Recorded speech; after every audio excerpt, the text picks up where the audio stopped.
الذين آمنوا وتطمئن قلوبهم بذكر الله ألا بذكر الله تطمئن القلوب نحمده ونصلي على رسوله الكريم اما بعد قال تعالى اعوذ بالله من الشيطان الرجيم واذ قلنا للملائكه اسجدوا لآدم فسجدوا الا ابلیس ابى واستكبر وكان من الكافرين سورہ بقرہ۔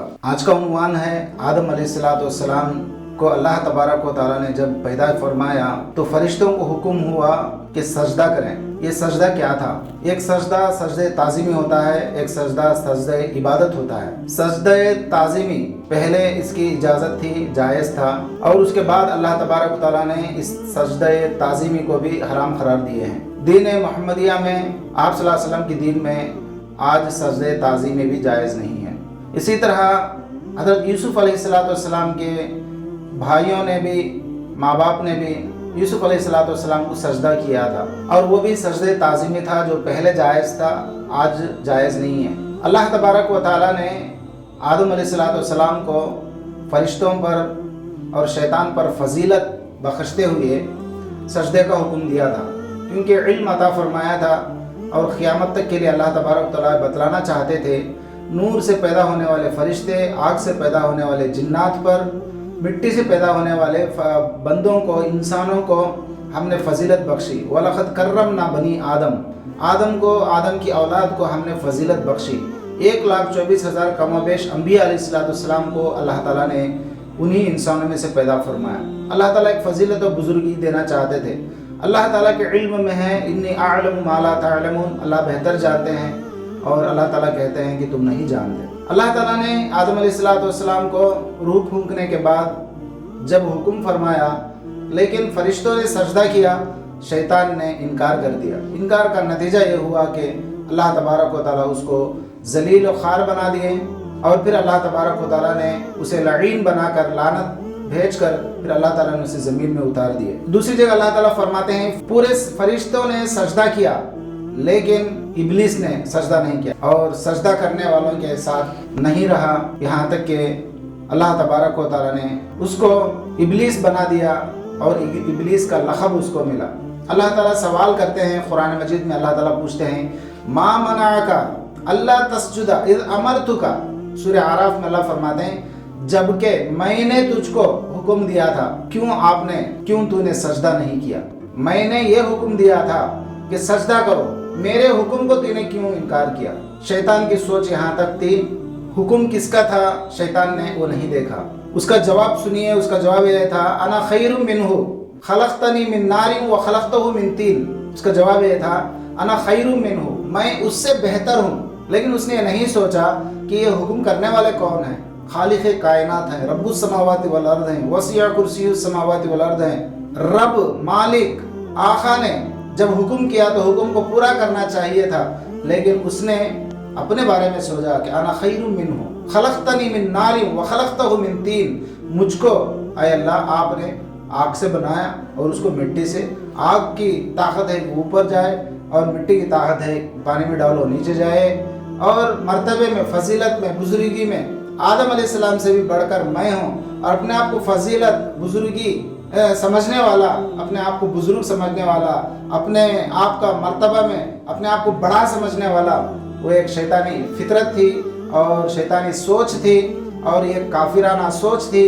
اللہ تبارک و تعالیٰ نے اس پر لعنت بھیجی۔ کسی شاعر نے کیا ہی خوب کہا، تکبر عزازیل را خار کر بزندہ نے لعنت گرفتار کر۔ تکبر عزازیل کو خار کر دیا اور اس کو گرا دیا، تکبر کی وجہ سے، انانیت کی وجہ سے، میں بڑا ہوں، میں اچھا ہوں، یہ سوچنے کی وجہ سے تکبر آدمی کو، آج بھی اگر کوئی آدمی تکبر کرے اور اپنے آپ کو اچھا سمجھے، دوسروں پر اپنے آپ کو فضیلت سمجھے، تو یہ تکبر کہلاتا ہے۔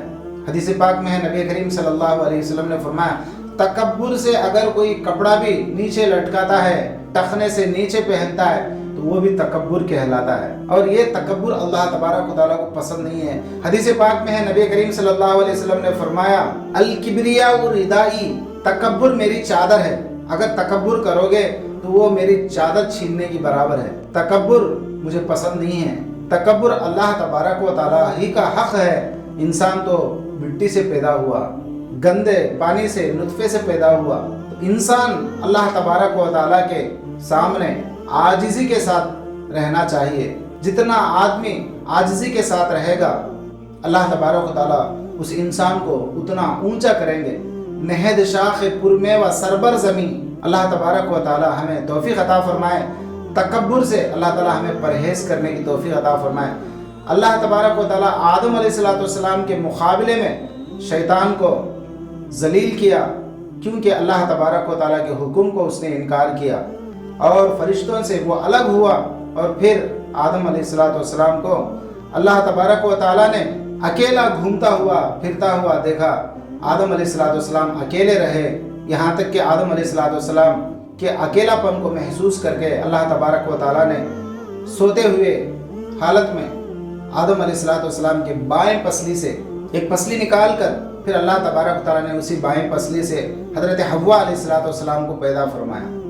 اور پھر آدم اور حوا علیہ السلام دونوں جنت کے اندر خوشی کے ساتھ چلتے رہے پھرتے رہے، جس کو قرآن کہتا ہے قلنا یا آدم اسکن انت وزوجک الجنہ وکلا منہما رغدا حیث شئتما ولا تقربا هذه الشجرة فتکونا من الظالمین۔ آدم اور حوا سے اللہ تعالیٰ مخاطب ہوتے ہیں، فرماتے ہیں اے آدم و حوا، آپ جنت کے اندر چلو پھرو اور جو چاہے کھاؤ پیو، آرام سے رہو، اس درخت کے پاس مت جانا، شجر ممنوع، وہ سیب کا درخت ہو یا جو درخت ہے، اللہ تبارک تعالیٰ نے اس وقت آدم علیہ السلام کو کہا اس درخت کے قریب جانے سے اللہ تبارک تعالیٰ نے منع فرمایا۔ وَوَسْوَسَ لَهُمَا الشَّيْطَانُ، شیطان نے ان کو پھسلا دیا۔ وَأَزَلَّهُمَا الشَّيْطَانُ، ان الفاظ میں اگر غور کریں معلوم ہوتا ہے شیطان نے پھسلا دیا، شیطان نے ان کو ذلیل کر دیا، مطلب وہ پھل حضرت آدم اور حوا کو کھانے کے لیے ان کو بہلایا گیا، پھسلایا گیا۔ بہلانے اور پھسلانے میں آدم اور حوا دونوں بھی آ گئے۔ بحث یہاں یہ ہے کہ پہلے پھل کس نے کھایا؟ مفسرین فرماتے ہیں سب سے پہلے حوا نے کھایا، بعد میں آدم علیہ السلام کو بھی کھلایا۔ شیطان کا دھوکہ یہ تھا، شیطان نے ان کو اس طرح بہلایا تھا اگر اس پھل کو کھاؤ گے تو ہمیشہ ہمیشہ کی زندگی نصیب ہو جائے گی، جنت میں ہمیشہ رہو گے اور جنت میں بادشاہیت آپ کو ملے گی، اور پھر کہا کبھی بھی تمہیں موت نہیں آئے گی۔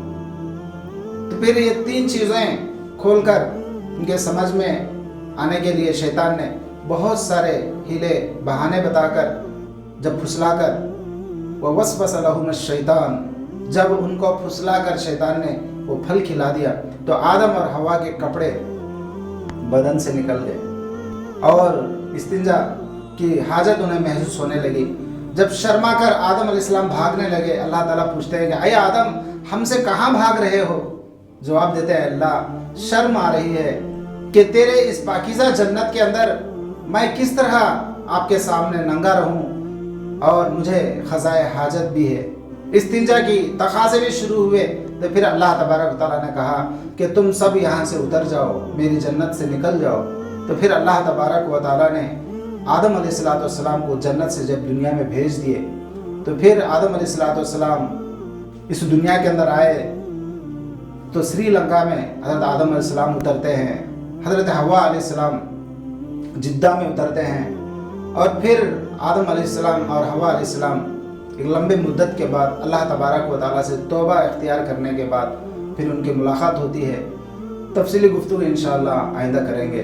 اللہ تعالیٰ مجھے اور آپ کو اپنی فضیلت اور بزرگی کو جانتے ہوئے اللہ تبارک و تعالیٰ کے سامنے تکبر سے اللہ تعالیٰ مجھے اور آپ کو پرہیز کرنے کے اللہ توفیق عطا فرمائے۔ وآخر دعوانا الحمدللہ رب العالمین۔